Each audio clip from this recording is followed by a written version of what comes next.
Bom dia, irmãos. Hoje, dia 7 de maio, vamos ler Atos 17, de 16 a 34, Juízes 7 e 8 e Jó, capítulo 37. Então, vamos ver Atos 17, de 16 em diante.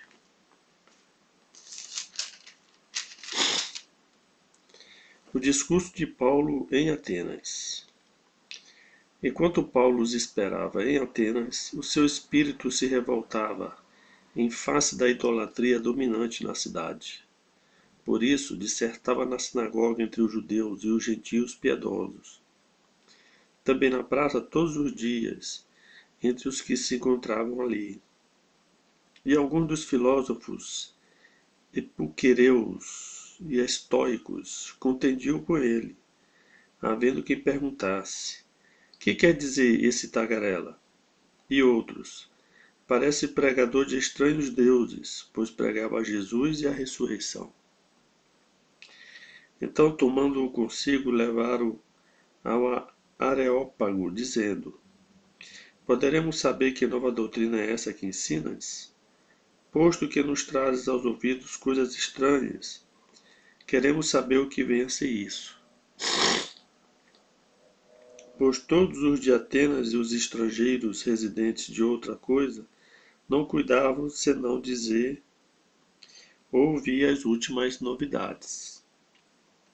Então Paulo, levantando-se no meio do Areópago, disse: senhores atenienses, em tudo vos vejo acentuadamente religiosos, porque passando e observando os objetos do vosso culto, encontrei também um altar no qual está escrito: ao Deus desconhecido. Pois esse que adorais sem conhecer é precisamente aquele que eu vos anuncio, o Deus que fez o mundo e tudo que nele existe, sendo ele Senhor do céu e da terra, não habita em santuários feitos por mãos humanas, nem é servido por mãos humanas como se alguma coisa precisasse, pois ele mesmo é quem a todos dá vida, respiração e tudo mais. De um só fez toda a raça humana para habitar sobre toda a face da terra, havendo fixado os tempos previamente estabelecidos e os limites das suas habitações, para buscarem a Deus, se, porventura tateando, possam achar, bem que não estás longe de cada um de nós, pois nele vivemos e nos movemos e existimos, como alguns dos nossos poetas têm dito, porque dele também somos geração. Sendo, pois, geração de Deus, não devemos pensar que a divindade é semelhante ao outro, à prata ou à pedra, trabalhado pela arte e imaginação do homem. Ora, não levou Deus em conta os tempos da ignorância. Agora, porém, notifica aos homens que todos em toda parte se arrependam, porquanto estabeleceu um dia em que há de julgar o mundo com justiça, por meio de um varão que destinou e acreditou diante de todos, ressuscitando dentre os mortos. Uns zombam, outros creem. Quando ouviram falar da ressurreição de mortos, uns escarneceram, e outros disseram: a respeito disto ouviremos noutra ocasião. A essa altura Paulo se retirou do meio deles. Houve, porém, alguns homens que se agregaram a ele e creram.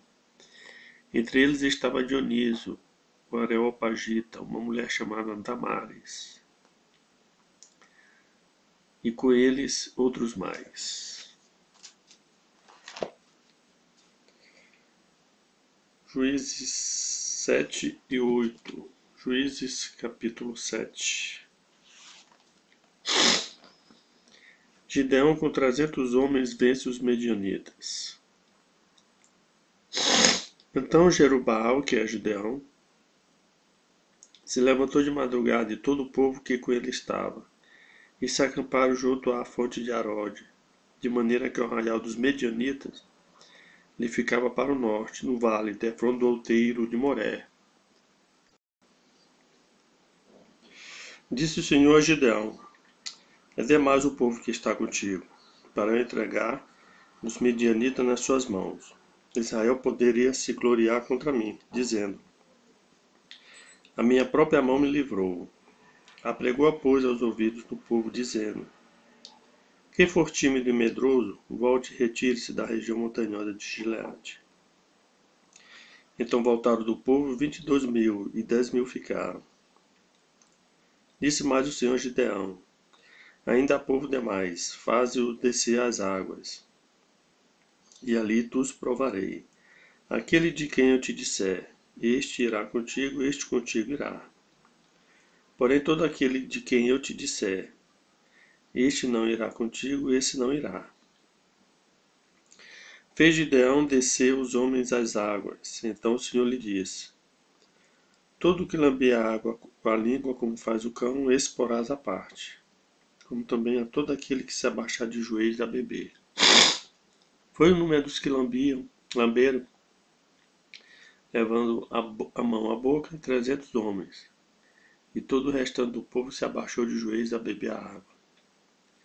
Então disse o Senhor a Gideão: com esses 300 homens que lamberam a água, que eu vos livrarei, e entregarei os midianitas nas tuas mãos. Pelo que a outra gente toda que se retire, cada um para o seu lugar. Tomou o povo provisões nas mãos e as trombetas. Gideão enviou todos os homens de Israel, cada um à sua tenda. Porém os 300 homens reteve consigo. Estava o arraial dos medianitas abaixo, no vale. Sucedeu que, naquela noite, o Senhor lhe dissera: levanta-te e desce contra o arraial, porque o entreguei nas tuas mãos. Se ainda temes atacar, desce tu com teu moço para o arraial. E ouvireis o que dizem. Depois, fortalecido das tuas mãos, descerás contra o arraial. Então desceu nele, ele com seu moço, pura, até a vanguarda do arraial. Os medianitas, os amalequitas e todos os povos do Oriente cobriam o vale como gafanhotos em multidão. E eram seus camelos em multidão inumerável, como a areia que há na praia do mar. Chegando, pois, Gideão, eis que certo homem estava contando um sonho ao seu companheiro e disse: tive um sonho, eis que um pão de cevada rodava contra o arraial dos medianitas e deu de encontro à tenda do comandante, de maneira que este caiu e se virou de cima para baixo e ficou assim estendida. Respondeu-lhe o companheiro e disse: não é isto outra coisa senão a espada de Gideão, filho de Joates, homem israelita. Nas mãos dele entregou Deus os medianitas e todo este arraial. Tendo ouvido Gideão contar este sonho e seu significado, adorou. E tornou ao arraial de Israel e disse: levantai-vos, porque o Senhor entregou os arraial dos midianitas nas vossas mãos. Então repartiu os 300 homens em 3 companhias e deu-lhes, cada um nas suas mãos, trombetas e cântaros vazios como tochas neles.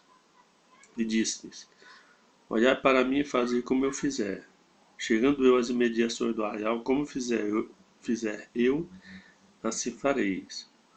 Quando eu tocar a trombeta e todos os que comigo estiverem, então vós também tocareis a vossa ao redor de todo o arraial. E direis: pelo Senhor e por Gideão. Chegou, pois, Gideão e os 100 homens que com ele iam às imediações do arraial, ao princípio da vigília média, havendo-se pouco tempo antes trocado os guardas, e tocaram as trombetas e quebraram os cântaros que traziam nas mãos. Assim tocaram as 3 companhias as trombetas e despedaçaram os cântaros. E seguravam na mão esquerda as tochas e na mão direita as trombetas que tocavam, e exclamaram: espada pelo Senhor e por Gideão. E permaneceu cada um no seu lugar ao redor do arraial, que todo deitou a correr, e a gritar e a fugir. Ao soar das 300 trombetas, o Senhor tomou a espada, de um contra o outro, isto em todo o arraial que fugiu, rumo ao Zererá até Bet-sita, até o limite de Abel-Meolá, acima de Tabate. Então os homens de Israel, de Naphtali, e de Áser e de todo o Manassés foram convocados e perseguiram os medianitas. Gideão enviou um mensageiro a todas as montanhas de Efraim, dizendo: Descei de encontro aos medianitas e impedi-lhes a passagem pelas águas do Jordão, até Bet-Pará. Convocados, pois, todos os homens de Efraim, cortaram-lhe a passagem pelo Jordão, até Bet-Bará. E prenderam a 2 príncipes dos medianitas, Oreb e Zebe. Mataram Oreb na penha de Oreb, e Zebe mataram no lagar de Zebe. Perseguiram os medianitas e trouxeram as cabeças de Oreb e de Zebe a Gideão, da além do Jordão. Capítulo 8. Gideão aplaca os efraimitas e mata os reis dos medianitas. Então os homens de Efraim disseram a Gideão: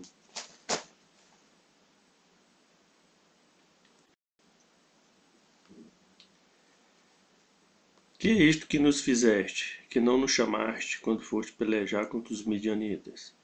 E contenderam fortemente com ele. Porém ele lhe disse: Que mais fiz eu agora do que vós? Não são porventura os rabiscos de Efraim maiores do que a vindima de Abiezer? Deus entregou nas vossas mãos os príncipes dos medianitas, Oreb e Zeeb. Que podia eu fazer comparado com o que fizeste? Então, com falar-lhes estas palavras, abrandou-se-lhes a ira para com ele. Vindo Gideão ao Jordão, passou com os 300 homens que com ele estavam, cansados, mas ainda perseguindo. E disse aos homens de Sucote: Dai, peço-vos, alguns pães para estes que me seguem, pois estão cansados. E eu vou ao encalço de Zebe e Zalmuna, rei dos medianitas. Porém os príncipes de Sucote disseram: Porventura tem já sob teu poder o punho de Zebe de Salmuna, para que demos pão ao teu exército? Então disse Gideão: Por isso, quando o Senhor entregar nas mãos Zebe e Salmuna, trilharei a vossa carne com os espinhos do deserto e com os abrolhos. Dali subiu a Penuel e de igual modo falou a seus homens. Estes de Penuel lhe responderam como os homens de Sucote lhe haviam respondido. Pelo que também falou aos homens de Penuel, dizendo: Quando eu voltar em paz, derribarei esta torre.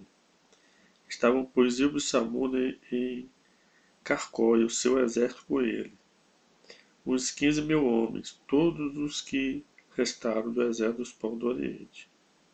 E os que caíram foram 120.000 homens, que puxavam da espada. Subiu Gideão pelo caminho dos nômades, ao oriente de Noba e de Jogbeá, e feriu aquele exército que se achava descuidado. Fugiram Zeba e Zalmuna, porém ele os perseguiu, e prendeu os 2 reis dos medianitas, Elba e Zalmuna, e desbaratou todo o exército. Voltando, pois, Gideão, filho de Joás, da peleja pela subida de Eres, deteve ao moço de Sucote e lhe fez pergunta. O moço deu por escrito o nome dos príncipes e anciãos de Sucote, 77 homens.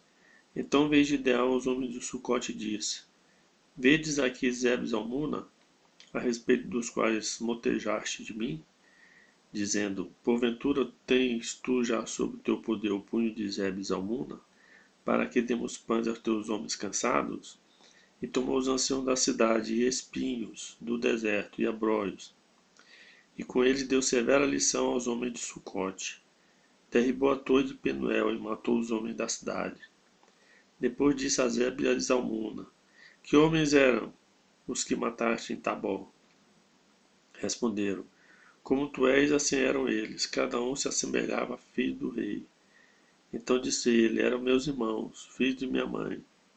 Tão certo como vive o Senhor, se os tivessem deixado com vida, eu não vos mataria a vós outros.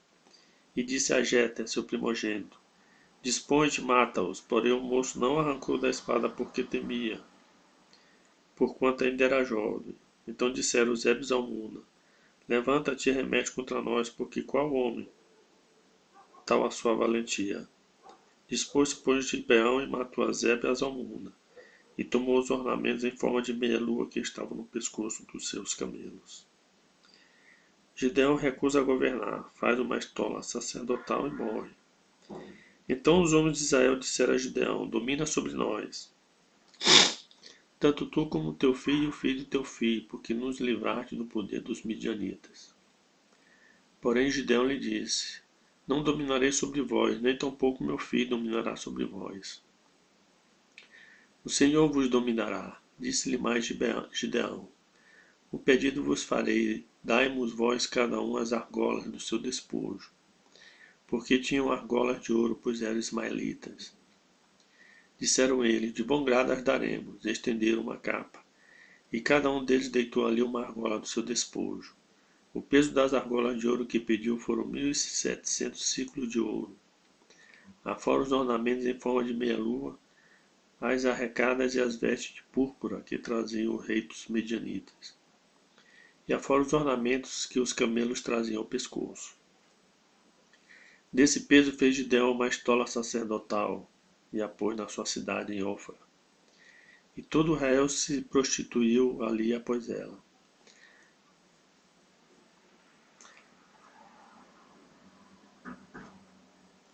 A estola veio a ser um laço a Gideão e a sua casa. Assim foram abatidos os medianitas diante dos filhos de Israel, e nunca mais levantaram a cabeça. E ficou a terra em paz durante 40 anos no dia de Gideão. Retirou-se Jerubaal, filho de Joás, e habitou em sua casa.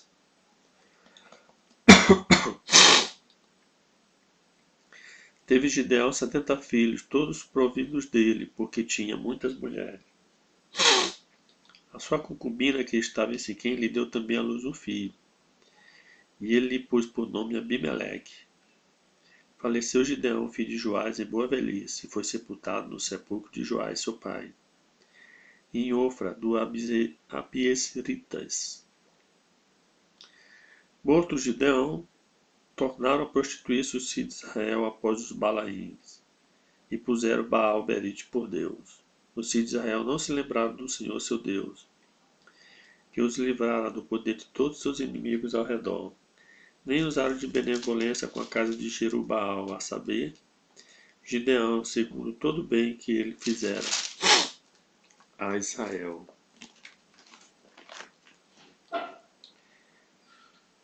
Jó capítulo 37. Sobre isto treme também o meu coração e salta do seu lugar. Dai ouvidos ao trovão de Deus, estrondo que sai de sua boca. Ele o solta por debaixo de todos os céus e o seu relâmpago até os confins da terra. Depois deste, ruge a sua voz, troveja como um estrondo da sua majestade. E já ele não retém o relâmpago, quando lhe ouvem a voz. Com a sua voz troveja Deus maravilhosamente, faz grandes coisas, que nós não compreendemos. Porque ele diz à neve, cai sobre a terra, e à chuva e ao aguaceiro, sede fortes. Assim torna ele inativa as mãos de todos os homens, para que reconheçam as obras dele. E as alimárias entram no seu esconderijo, e ficam nas suas cavernas. De suas recâmaras sai o pé do vento, e dos ventos do norte o frio. Pelo sopro de Deus se dá a geada, e as largas águas se congelam.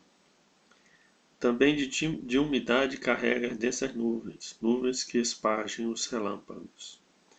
Então elas, segundo o rumo que ele dá, se espalham para uma e outra direção, para fazer tudo o que lhes ordena sobre a redondeza da terra.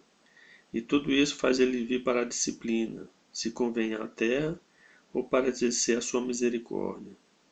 Inclina, Jó, os ouvidos a isso. Para e considera as maravilhas de Deus. Porventura sabes tu como Deus as opera? E como faz resplandecer o relâmpago da sua nuvem? Tens tu notícia do equilíbrio das nuvens?